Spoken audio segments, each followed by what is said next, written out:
to my YouTube channel. This is Mr. Charles, and today I'll be doing another classic poem, Solitude by Ella Wheeler Wilcox. Before I do start, please like, subscribe, and comment as well, so that I can, continue doing the content. And yeah, so Solitude. Before I start, I want you to think about this. So what's the difference between being alone and being lonely? Think about that quickly. Do you see a difference between the two? Being alone and being lonely. Some people argue that when you are alone, it is by choice. So you can decide, today I'm going to be alone. Alright? Other people say that lonely is not a choice. It is a result of people leaving you. That's loneliness. Then I'll ask a third question, or second question. What is solitude? Is solitude a synonym for loneliness or being alone? Think about your thoughts. Let's do this. Solitude, Ella Wheeler Wilcox. I love this poem. It's not that difficult. The poem appeared in the supplementary paper, I think, in 2024. I think so. I'm speaking under correction. But there's a high probability it will appear this year. Let's see.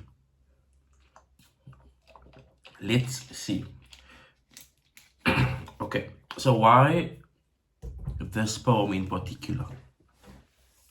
The speaker, Ella Wheeler Wilcox, is a very prominent and renowned poet in America. The speaker was on her way to an inaugural ball. Think of it like a gala event, a very English prestigious award ceremony. Okay? The speaker is traveling to this event, and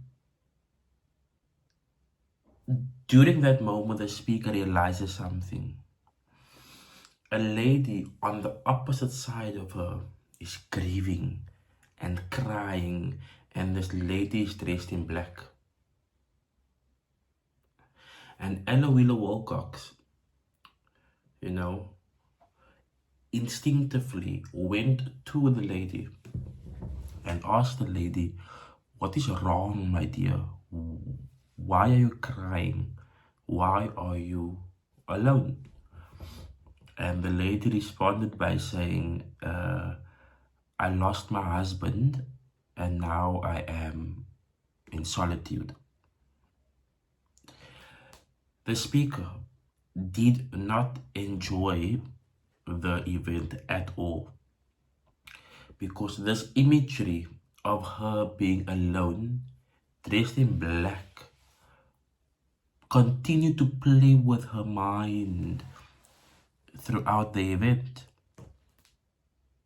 Thus, subsequently writing Solitude. Okay? It is a poem about how we respond to sadness. Let me read the poem to you. You need to have a copy in front of you, obviously. Okay?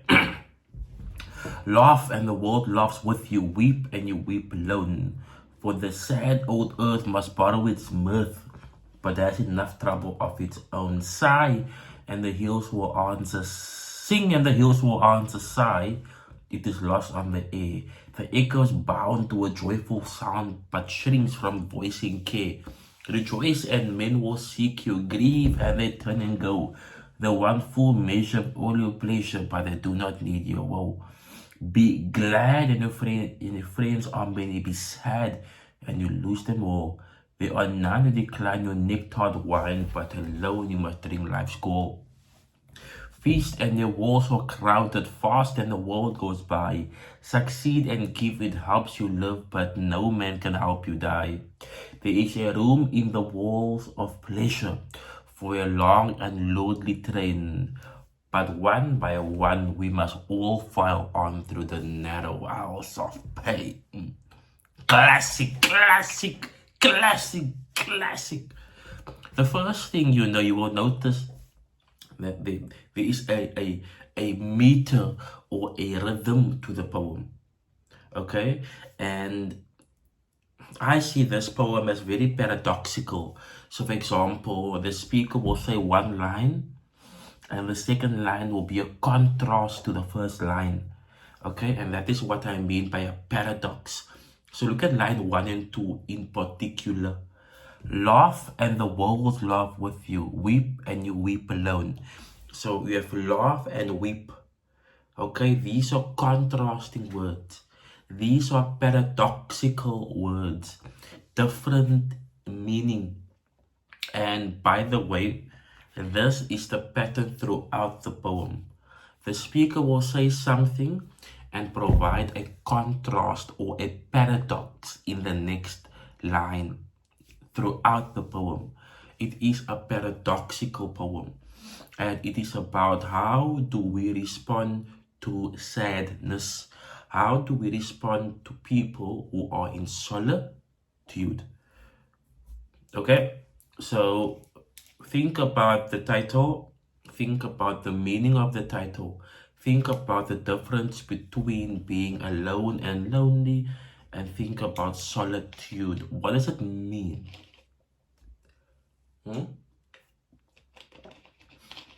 Some people agree with me that you can be in a crowd and be alone. Can you be in a crowd and be alone? Or can you be in a crowd and be lonely? And my second question is, why is it that when a person is happy, jovial, elated, excited, vivacious, all the synonyms, a positive state of mind, why is it that those people attract people towards them? Think about your own life. Think about your own life. When you are in a good space, you are happy, you are jovial, you are excited, you are elated, you're optimistic about life, you have people that are close to you. Why is it that paradoxical to this, when you are sad, when you're going through a difficult moment, when you have a sense of adversity, when you have some problems, you do not attract people towards you? I want you to think about what I'm saying. Why is it that when we're happy, we have a certain response, and when we're sad, we don't attract people? Maybe it is fear that feeling will be transferred to them. What do you think about that? Okay? So, let me read the summary to you. The speaker addresses the readers directly. The speaker states certain universal truths. So what is a universal truth? A universal truth is a truth that is true throughout the world. Throughout the world. So the universal truth here is the point I made earlier. When you laugh, when you're happy, when you're excited, when you're optimistic about life, you attract people towards you. And when you're sad, gloomy, pessimistic, negative, difficult moment, you do not attract people towards you. That's not in South Africa. That's not in Congo. It is not in Dubai. It is everywhere like that. It is a universal truth. Okay? The the poem speaks of universal human condition in sharing joy and good times, and that a person is alone in tough, sad times. Okay? In the first stanza, the speaker states that one must face problems instead of seeking happiness through others. Now, if we look at line 1, laugh and the world laughs with you. Just focus on that line in particular. So the word laugh, right? It is symbolic of happiness and joy and elation and fun moments. Okay, so laugh and the world laughs with you. So if you're positive, the world will be positive and you will attract people towards you. Laugh and the world laughs with you. The word world, the word world is a synecdoche. What is a synecdoche? A synecdoche is when you look at something in particular, but you refer to the whole or the opposite of that. I know it's confusing. Let me give an example. So when I see a beautiful car, and I say, I like your rims, what I'm saying is I like the car, but I am referring to the rims. When I say I don't like pie, pie is only one character, but I'm referring to the whole novel. I don't like the book Life of Pi. So that is a synecdoche. So the word world is a synecdoche for people. Okay? Laugh and the people laughs with you. Weep and you weep alone. In other words, if you're sad, if you're unhappy, if you're pessimistic, if you have a difficult moment, you will cry, you will have to face the problem alone in solitude. And this is a universal truth.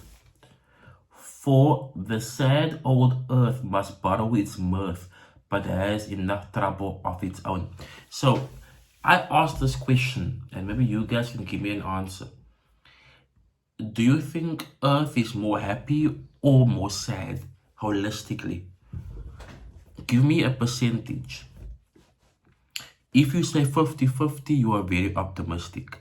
I agree with some people. I say we have 60-40. 60% gloomy, negative, sad, pessimistic, and then 40% optimistic, jovial, hopeful, happy. I think the world currently is more sad. Okay? And I agree with line 3. For the sad old earth must borrow its mirth.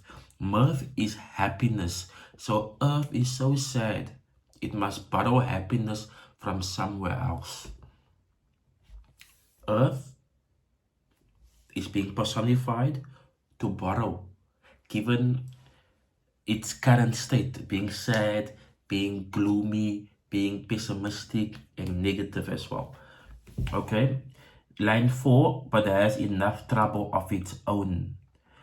And I mean, this line also speaks to the idea that the reason why people do not gravitate towards negativity could be because you have your own problems. So if I have my problems and you have your problems, I don't want to share my problem with you, because I am fully aware that you might have your own problems. So I do not want to burden you with my problems. However, when I achieved something, so for example, I'm buying a new car, or I did my master's degree, but now I'm going to share that news with you. Okay, so my question is, why don't we have the same energy in spite of the different news? Okay.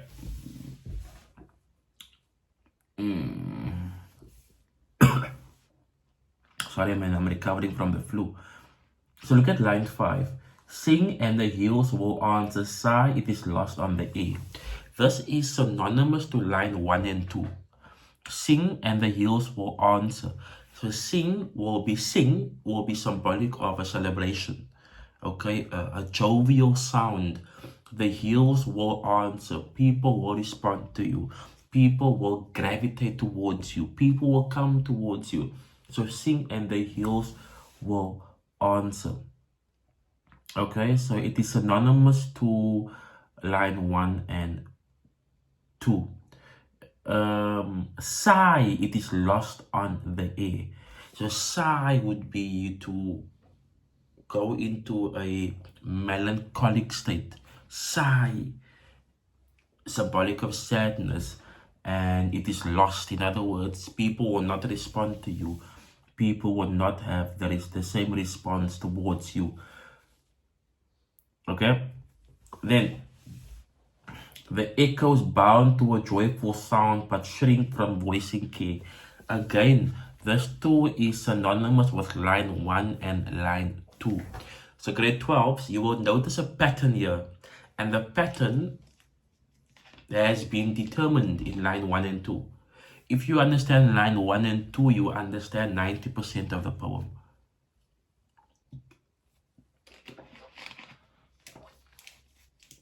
Okay? So the echo would be also a sound. Echo bound to a joyful sound. And then it shrink from voicing care.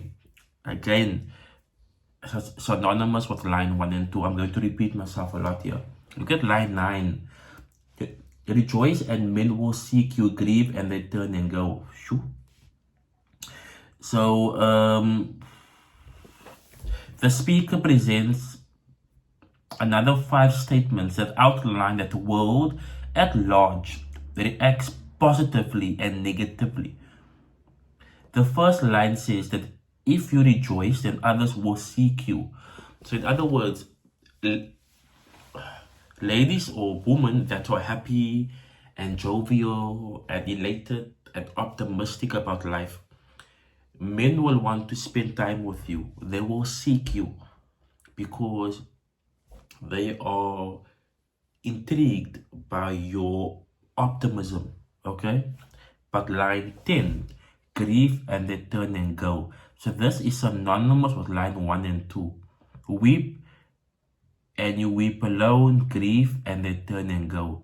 So if you are sad, melancholic, or in a depressive state, they don't want to spend time with you because maybe it's fear that feeling will be passed on to them. Okay, line 11, they want full measure of all your pleasure, but they do not need your woe. Again, synonymous with line 1 and 2. So they would be men, want full measure of all your pleasure. So they want good, happy, jovial, excited moments with you, but they do not need your woe. Woe would be sadness. Okay? Line 13, be glad and your friends are many, be sad and you lose them all. And I mean, that is self-explanatory. I don't need to explain that to you. Be glad and your friends are many, be sad and you lose them all. I think that we all can attest to this. All of us, each and every one of you. If you're going to watch this video in 2090, when I'm no longer here, and you're watching Mr. Charles, because this poem is so part of the syllabus, that line 13 and 14 will be the universal truth. Be glad and your friends are many. Be sad and you lose them all. Okay? Line 15, there are none to decline your nectared wine, but alone you must drink life's gall. Yay! Alone you must drink life's gall. There are none to decline your nectar. So nectar would be like sweet, like a sweet wine. And that is symbolic. Wine is symbolic of celebration. It is symbolic of bringing people together. It is symbolic of having a party. Right? So you will notice that wherever you have wine, you have people around you. And I want you to be introspective quickly. Be introspective.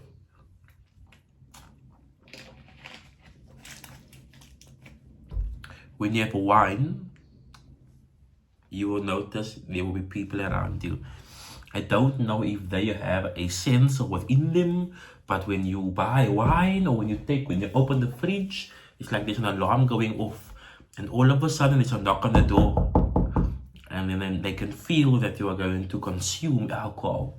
But alone you must drink life's goal. Life's goal. Life's goal. Now, I do this in class, and I think I must do it with you. Do this. I want you to swallow your spit quickly. So whatever saliva you have in your mouth, I want you to swallow.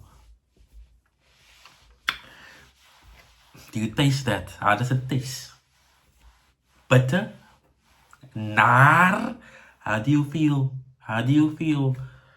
Now that's exactly how you're going to feel when you have no one around you. Alone, you must drink life's goal. The goal is symbolic of adversity, obstacles. Alone, you must face the obstacles of life. Think about that. Line 17. Feast and your walls are crowded, fast and the world goes by.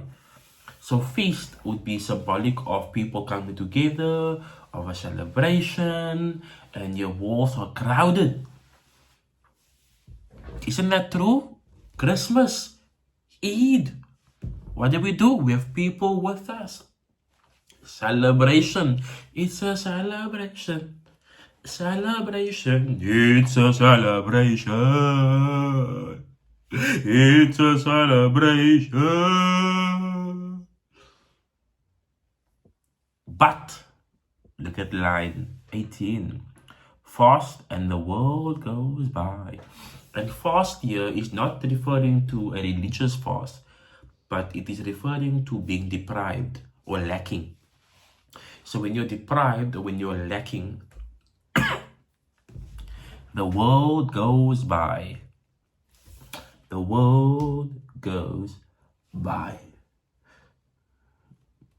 Okay, so let me read here.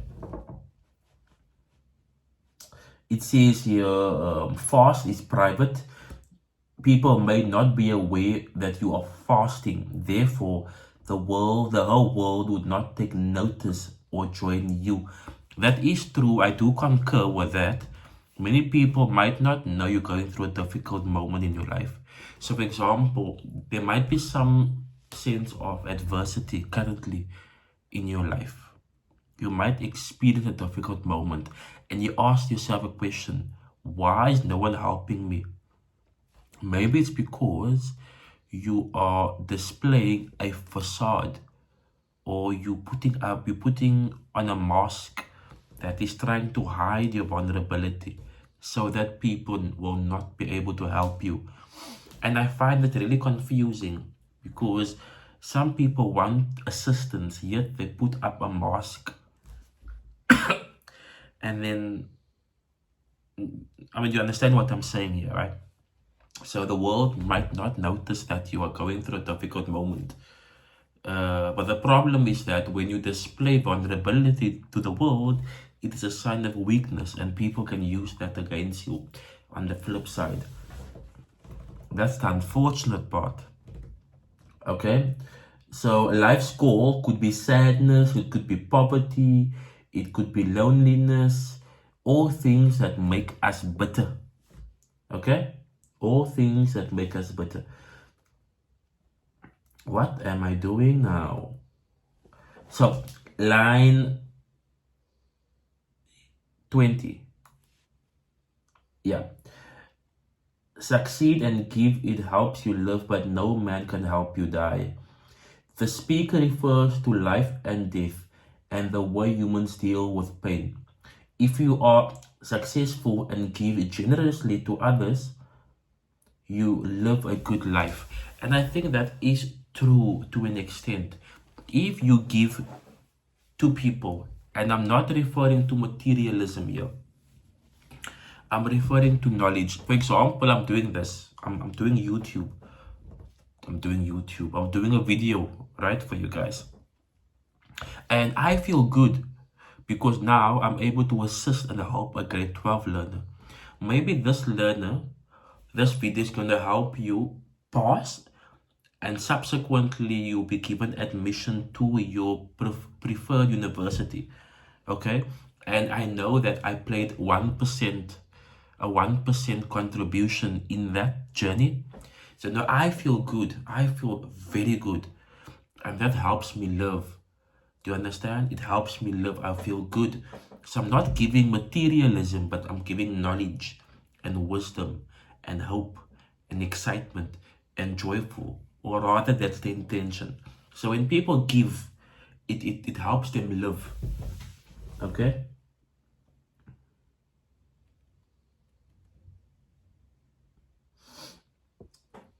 But no man can help you die.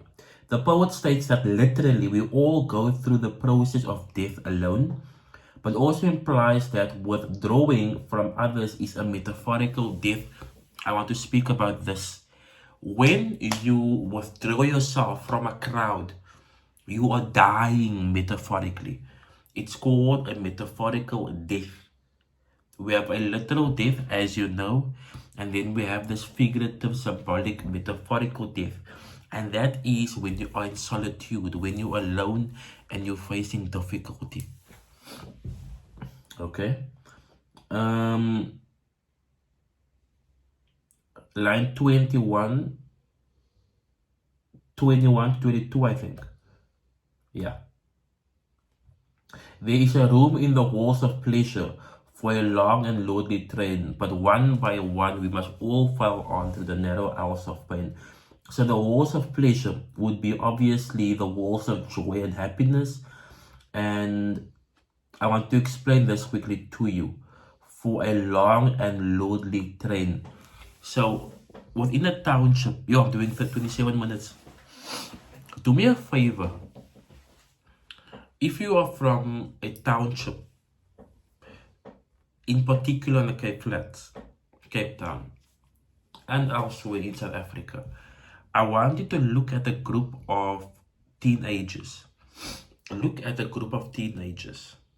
I want you to notice the person leading the group. This person will walk in front of the group. He or she psychologically is the leader, and there's a high probability is the most well off in terms of having resources at his or her disposal. That is why psychologically this person feels a sense of superiority opposed to other people. Okay? The one at the back will be the one that is inferior. This person, poverty, deprived, and lacking. His or her job will be basically to keep the carrier bags or to keep whatever they bought. So if you look at the group of teenagers, 13, 14 years old, you can see that you have your lordly train, the one leading the pack, and you have your follower at the back. Now, the lordly train is the one with power, and all of them, they want to become. Okay? Problem is, when the lordly train is no longer lordly, they will also disappear. That's solitude. Quina. Okay. Yeah.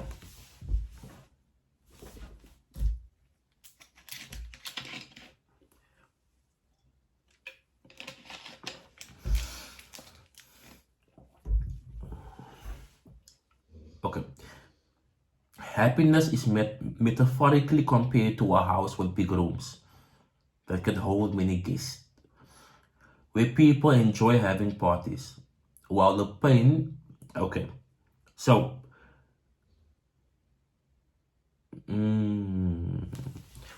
all of us will have to file to the narrow aisles of pain. So a narrow aisle, I'm going to give you 3 examples here. You need to write it down. 3 examples of a narrow aisle. Okay, number 1, it would be the township. And this is in the previous poem as well. Township, prison, and death. Township, prison, death. What they have in common, we have to face it alone. We have to face it alone. It says here, this metaphor implies that people can only survive pain on their own. Others can only watch them, but cannot experience the pain with them. Then, we must all imply that everyone will suffer pain. Everyone will suffer pain. And that the journey through pain is ultimately one that everyone will have to make on their own. So pain, death would be inevitable. When I say inevitable, unable to be avoided. Okay? So this poem is very interesting. Quite fascinating. And my favorite line is line 1 and 2. Laugh, and the world laughs with you. Weep, and you weep alone. Thank you so much. My name is Mr. Charles, and please like, subscribe, and comment. This was Solitude by Ella Wheeler Wilcox, and remember that laugh, and the world laughs with you. Weep, and you weep alone. Cheers.